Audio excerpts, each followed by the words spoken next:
আজকে আমি গিয়েছিলাম হাবড়ার দিকে, আর সেখানে গিয়ে চোখে পড়লো এই ক্যাফেটা। নাম হলো মিউজিং ক্যাফে। দেখতেই পাচ্ছ ছোটোর মধ্যে ভীষণই সুন্দর করে সাজানো গোছানো। আর এখানে তো দোলনা দেখে আমি বসে পড়েছি যে ফটো তুলবো, বাট আলোর পজিশনটা এমন না, পুরো অন্ধকার হয়ে রয়েছে, মানে ফটো ভিডিওগুলো ভীষণই কালো কালো লাগছিলো, তাই দুঃখের বিষয়ে তুলতে পারিনি আমি। তো যাই হোক, এবার আসি খাবার দাবারে। অর্ডার করেছিলাম একটা ব্লু কোরাকো চিকেন টিক্কা পিৎজা আর গার্লিক চিকেন।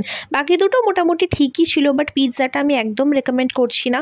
প্রচণ্ড ড্রাই, মানে সিজনিং সস কিছুই সেরকম নেই, মানে এটা চিবোতে আমার এক বোতল জল লেগেছে। পুরো পাউরুটির মতন, দেখতেই পাচ্ছ, পুরোটাই শুকনো।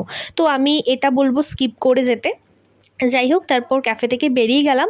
তারপর গিয়েছিলাম একটু শপিং করতে, তো টুকটাক কিছু কেনাকাটা করলাম। আর রিক এখানে জুতো বাছতে বসেছিল যে আমি কোন জুতোটা নেবো, আর লোকজন পুরো উলট পালট করে গেছে।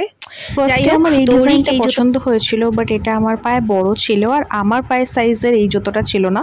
তো এটার মতনই দেখতে, সেম, জাস্ট এই ডিজাইনটা আলাদা। এই জুতোটা নিলাম, আর এটা নিল রিক।